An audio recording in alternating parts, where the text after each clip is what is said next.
my wife, Stacy. And this is Christian. We've been married for 3 years and we've been foster parents for almost 2. I'm a firm believer in the fact that you can't expect other people to do something that you're not willing to do.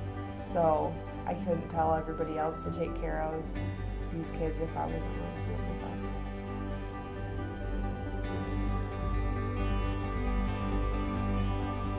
I always wanted to be a father. I felt like it was really important to be a father to those that don't have any fathers. My background, coming from where I came from, is I didn't have a father growing up. I didn't really know what that was even like. So to provide that for children that don't know, I want to be that individual and that person to lead the right way of how men should raise their children. Foster care is a temporary placement for kids that have been removed from their homes due to abuse or neglect. And that could be poor housing conditions, substance abuse or domestic violence in the home, medical neglect, environmental neglect, educational neglect. And they come in between ages of 0 to 17, but they can stay in foster care up until they're 21. Usually when a CPS or Child Protective Services removes a child from the home, they look for appropriate relatives for the child. They ask the birth family, and those relatives too are assessed to make sure that it's going to be an appropriate placement for the child. As an agency, we don't actually remove the children. In fact, we're actually trying to reunify children with their birth parents. Ultimately, the goal is we want to make sure that every kid has a safe family. In some cases, they are able to return home, but we want to make sure that parents are going to be able to provide that home for them. Oftentimes, the children do return home, and that's usually once the parents complete and benefit from the services and are able to demonstrate a stable environment and that there was improvement made. There are a lot of misconceptions about children and youth who are in foster care. One of the misconceptions through my professional experience has been that a lot of people don't believe that the children wish to return home.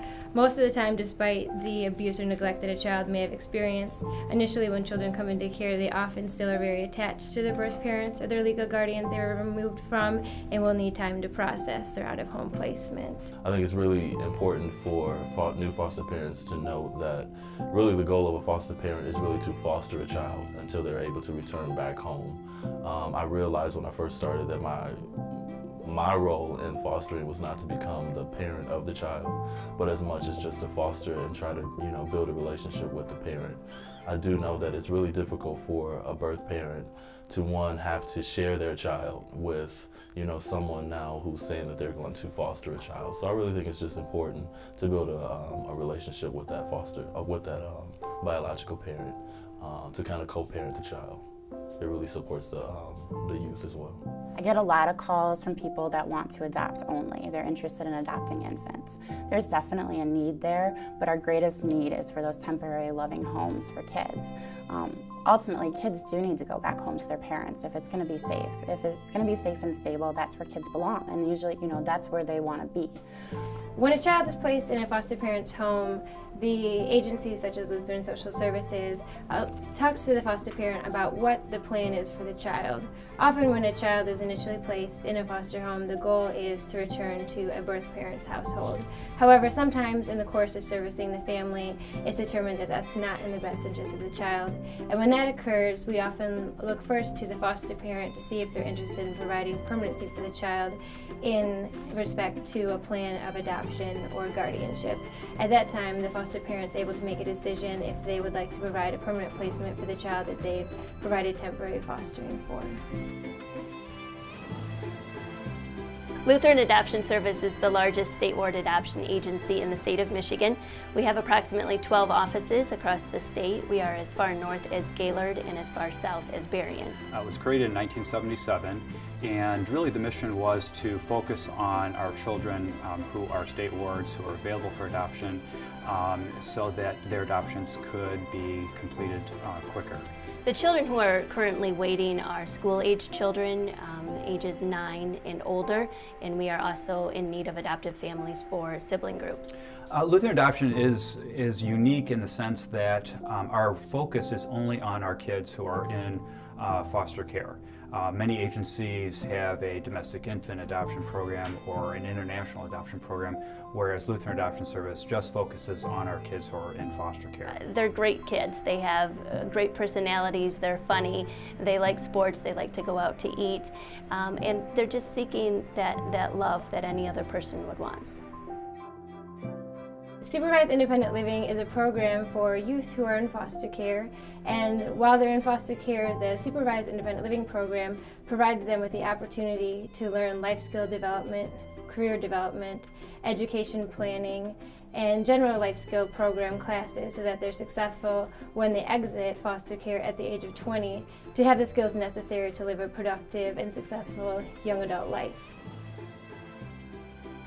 The Refugee Foster Care Program has youth from all over the world. It's from Africa, from Southeast Asia, from Central America, from Mexico, from the Middle East. So it's unique in that we serve kids that have fled from war, from persecution. Maybe they are a kid from Burma and have been persecuted because of their religious beliefs, persecuted because they're from a minority group. Their family might be pro-democracy, and in a country like Burma, that's not okay, and that would set you up for imprisonment or forced labor or some other type of persecution. And so kids flee from situations that are dangerous for them and they end up here in the U.S. And so we look for foster families that are willing to partner with LSSM to support kids and provide that stable relationship and foundation for kids to be successful here in the U.S., to adjust, to develop and to grow into successful young men and women.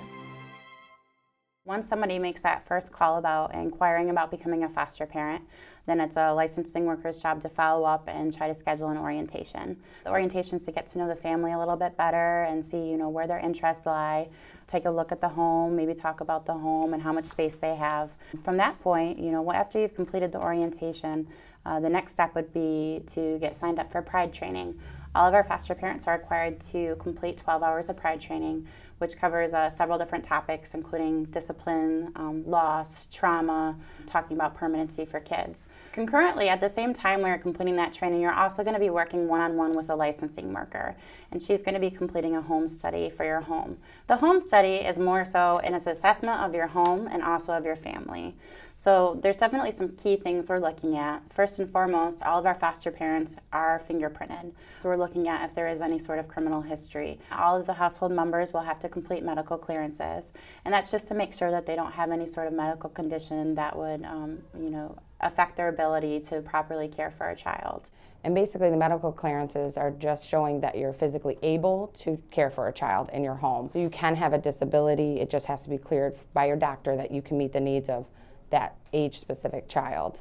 So they do the home assessment. You have to supply 40 square feet basically for each child. So each child has to have their own area with their bed and place to store their clothing and things like that. We want to look at safety for the child, so making sure that hazardous materials are locked away or stored up high out of the reach of a small child. That includes medications, any sort of cleaning supplies. We also have a firearm policy, so if you do have firearms, that's okay, but we will have to review that policy with you as far as what's going to be safe for the child, making sure that that child's safe while you have the firearms in your home. With the home study process, there's really nothing that the licensing worker isn't going to ask you. I tell people usually that it's a time to to tell your life story. Some people love to share their stories. Other people, they like to be a little bit more private. When you're working in licensing, it's something where we want to know as much about you as possible because, we want to ensure that this child's going into a safe and loving and stable home. So when you're going through the licensing process, the licensing worker will talk with you about what the age range of children that you would be comfortable with, what needs you'd be comfortable with as far as the kids are concerned, gender, race, all those things are addressed, and ultimately the foster parent is who decides that. They get to say what they're most comfortable with, and then the licensing worker makes a recommendation based on those conversations that we've had throughout that licensing process. And when it comes to actual placements, you as a foster parent get to decide whether or not to accept a placement. So if a licensing worker calls you and asks you about 3 kids and they all have high needs, you can say, I don't really think that would fit with our family, or I don't think we could provide for the kids. And we actually encourage you to say no if you don't think that you can do it, because we'd rather the children have a good fit from the beginning versus having to be moved a couple months down the road because it's just too much. So some of the questions they're going to ask you about, they're going to ask about what it was like for you growing up. Do you have any history of out-of-home care? They're also going to ask about any history of domestic violence, any history of substance abuse use. The one thing too to make note of is that when they're doing licensing, they're going to want to talk to your children. So if you have children in the home, they're going to want to hear their perspectives about licensing, also what type of discipline is used in the home. It's really important that the children, your children, if you do have children in your home, that they're engaged in that process as well, and making sure that it's something that that they feel confident about or they're excited about, because it's going to be a big change for them. You're adding a new family member to your home, and that's something that we want to make sure your children are going to be okay with. If you have adult children, that's something where we want to touch base with them, and that could look like filling out a form or possibly a phone interview and just touching base with them to talk to them about your parenting and about what it was like growing up in your home. We do not allow any sort of physical discipline to be used with children in the home. This actually applies as well to your birth children. Foster parents that I've worked with have spanked in the past, and that's not something that's going to be counted against them. It's just something where we need them to agree not to continue that. A lot of the kids that come into care have been physically abused, and witnessing a child being spanked can actually trigger some of those traumatic memories for them. We'd see a difference between discipline and punishment. Disciplining is teaching children. They're going to grow from their experiences and the mistakes that they've made. Punishment sends a message that they're just being punished for their behavior, but they're not actually learning from their misbehavior. Discipline methods that we encourage at LSSM are positive reinforcement, verbal redirection, timeouts, loss of privileges, behavior charting, with the use of reward systems works really well.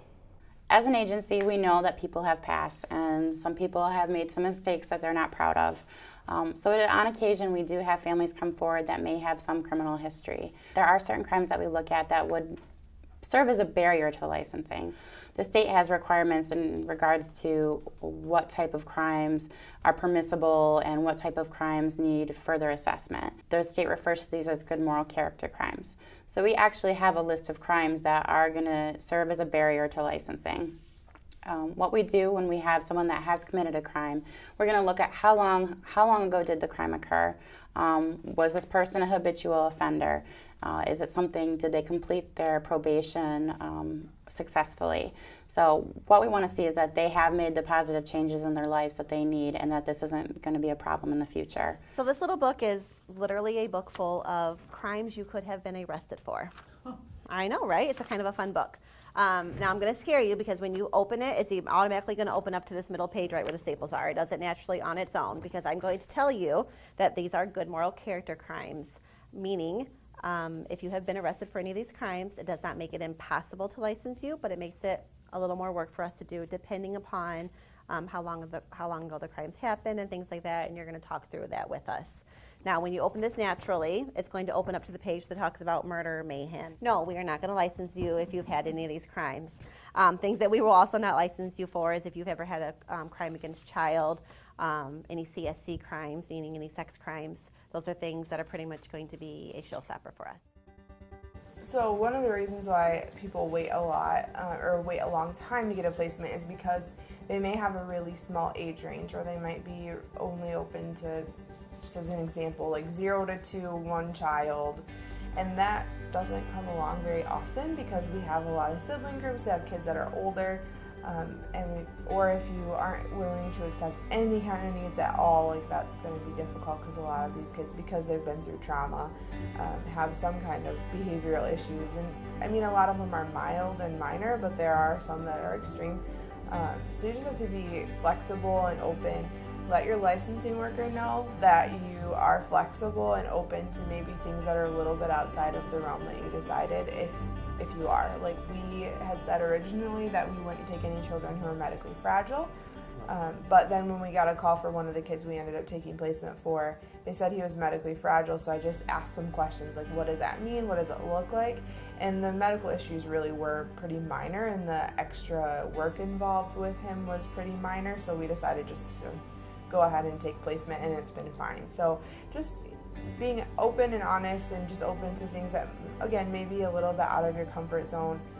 Originally, we got licensed for only one child, ages 0 to 3, and it took us a little time to get a placement because it was a very small window, but then we upped our license to 2, and then we upped it to 3, and then we got a call for 2 kids when we already had 2 kids, so now we're licensed for 4. 4 kids. So, but we also just let our licensing worker know that we were open to that and to call us, because if we said no, you know, we would say no if we had to, but we were also open to it. So the biggest thing is the sibling groups. We never, as a licensing worker and as a foster parent, I can see it from both sides. Like, obviously, you want to make sure that you're not accepting placement of kids that you can't care for, but at the same time, you don't want to split up sibling groups just because siblings need to stay together. They've already been through a lot of trauma. They've already been separated from their parents, from their home, their grandparents, all of these things, and then to separate them from their siblings is just really traumatic for them. So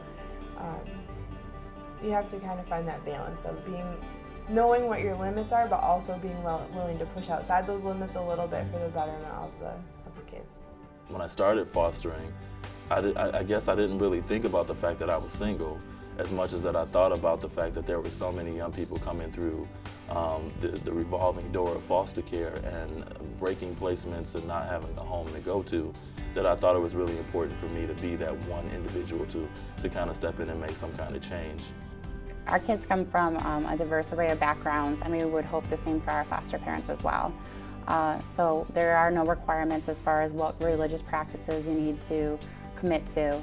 We ask that foster parents honor the child's religious background. They honor the child's religious practices. I challenge people, you know, it doesn't matter your race, your creed, none of that matters in the lives of young people. If you think that you can impact the life and you can do it in a positive way, then I say do it, because there's kids that are waiting right now for a home, and we've just kind of got to get past some of those, I would say some of those challenges that we have in the back of our minds that says you can't do it, you can't do it. But really you can, and I'm living proof of that. You are a huge member of the team foster child. So let's look at it that way. Our foster youth are in the middle. You guys are a huge part of that team to support foster youth. Another portion of that team is birth families. It's going to come out naturally, and before it does, foster families have this sense of being afraid of birth families. And you don't need to be, and I'm going to tell you why. Are there extreme cases? Sure. For the most part, birth families get along pretty well with foster families. They understand and get, once they get over their initial anger and frustrations, if they are working in the benefit of their children, they're at a point where they get it, and they eventually, it's kind of amazing when it happens that they kind of get that they're part of this team of making their children safe. And they get it. It just happens because somewhere within them something clicks, and they get it that they're all part of this team. One of the girls actually the other day said to me, "Are you going to be mad when my mom gets me back?" And I, just explained, no, like, I won't be mad because I know you really miss her, and I know you love her, and I know your mom loves you. And then she was like, "Well, can you come live at my mom's house with me?" And so you just have to understand, like, they're in this, very much in this limbo. Like, they love their mom and they want to be home with their mom, but they love you and they like being at your house, and they just wish that those two worlds could come together, and just helping them navigate that. We have to just always go back to the fact that it's about the kids and it's about what's best for them, right, and being an advocate for what's best for them. One day a knock happened at the door. It was a Saturday morning. A knock happened at the door. A CPS worker was at the door. It felt like that I was hit by a truck that day when they told me that I was being taken away from my mom. I was so confused. I'm like, what's going on? I'm like, I'm moving from house to house to house. I'm just like, I was telling myself, I just want to go back home. I just want to go back home. I went to foster home after foster home after foster home because I kept on running away. Because my goal was to get to my mom. That was my ultimate goal, was to get to my mom. Sometimes she wouldn't come to see me. Sometimes, she would,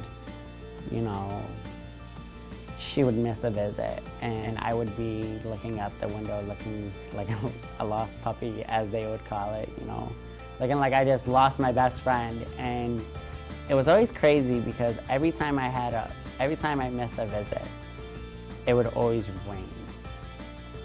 So that would make it even more harder, because I would think that, you know, by the rain hitting the window, you know, it just put me in a depression mode. Like, I know that she's not gonna come. And it hurt every time she missed a visit. I was so angry at the world.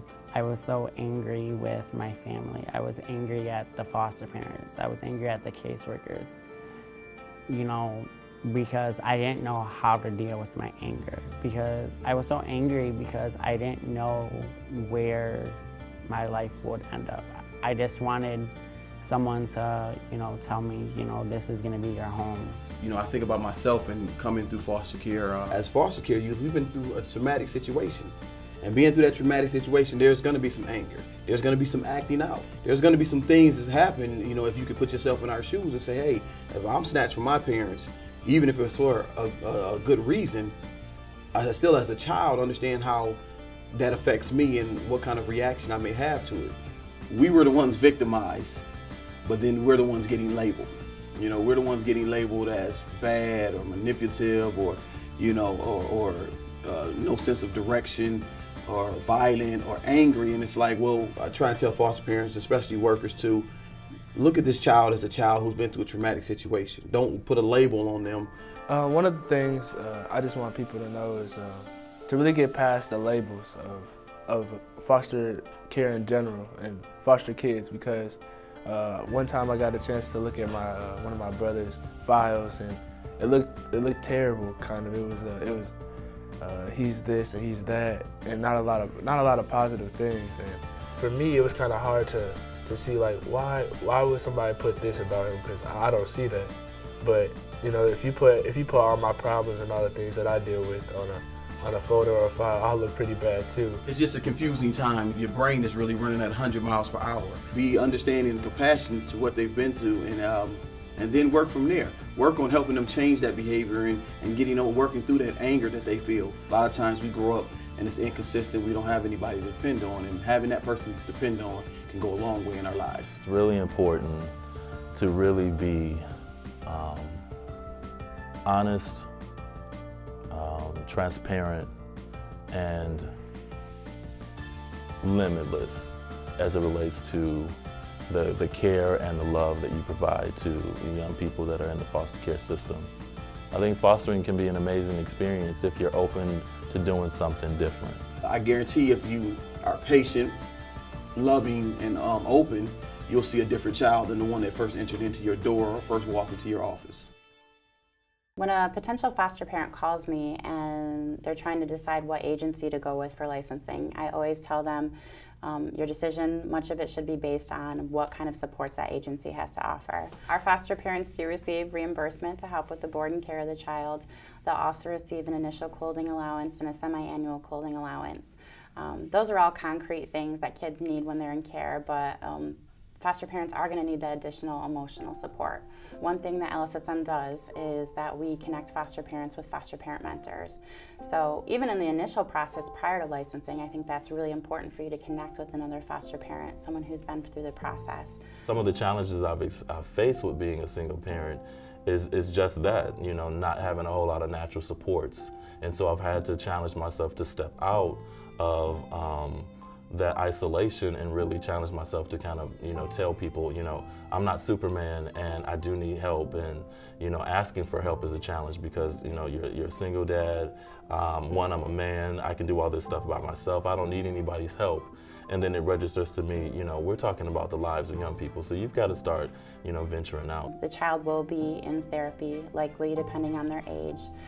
There are also community trainings. I know most counties are pretty cohesive with sharing community trainings to help better meet the needs of the child. Each office is going to be a little different as far as what supports they have for the foster families.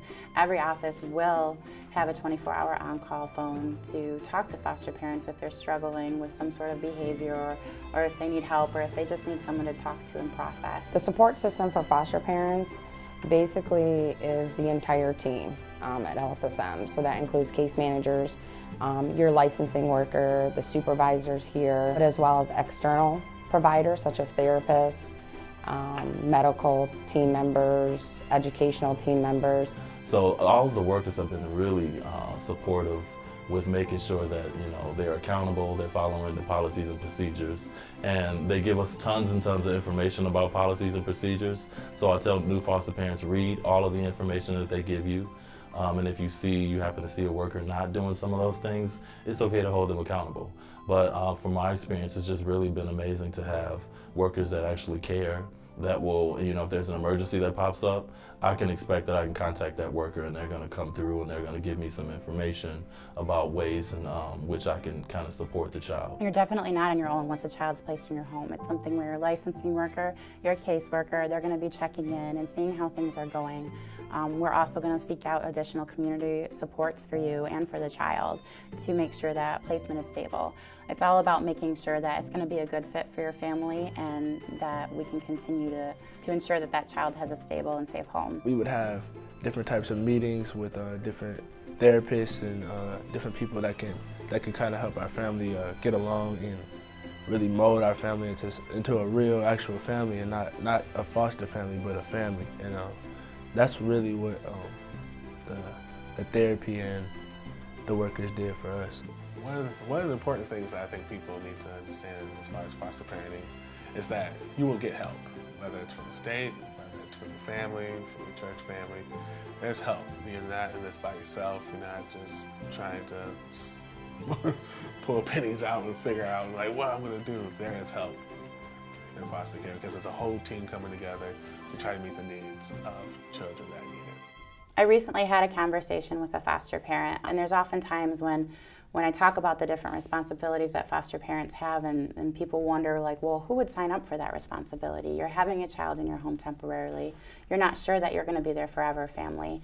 There's a lot of risks involved, emotional risks. And then the foster parent challenged that, and she said, well, if I don't do it, who will?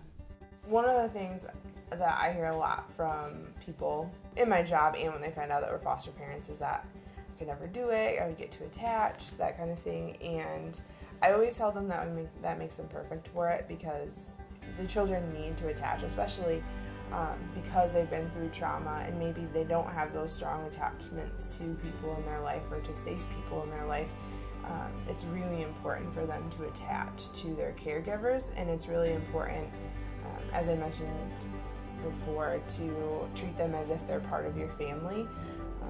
Because they need to have a sense of belonging where they are, and they need to be able to attach themselves to people. So it isn't easy by any means when a child leaves. It's not easy, but it's worth it. And that it's not about you, it's about them, and it's about making sure that they feel loved and they feel secure, and knowing that when a child leaves, that means that you have another space in your home for another child who needs that same thing.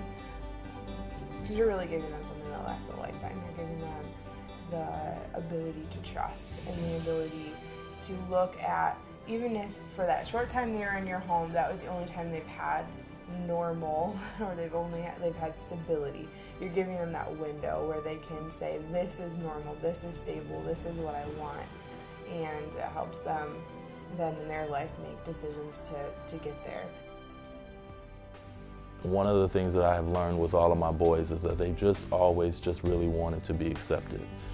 They've wanted me to allow them to have the freedoms to make the mistakes and not really feel like if they made a mistake that their home will be stripped away from them. And I think that when you are a foster parent, you have that ability to, make those types of huge, drastic changes in the child's life because they don't behave the way that you had expected them to behave. You've given them all of this attention and affection, and you've followed all of the rules, and you've allowed them to come into your home, and now they're not doing what you expect them to do. And so now they're left with feeling like they can be easily taken away. They've had these experiences. And so I just challenge everybody to really be advocates for young people and steadfast, be present. You know, one of the mottos I have is the best gift a father can give. And I'll say the best gift that anybody can give is to be present in the lives of young people because they need us.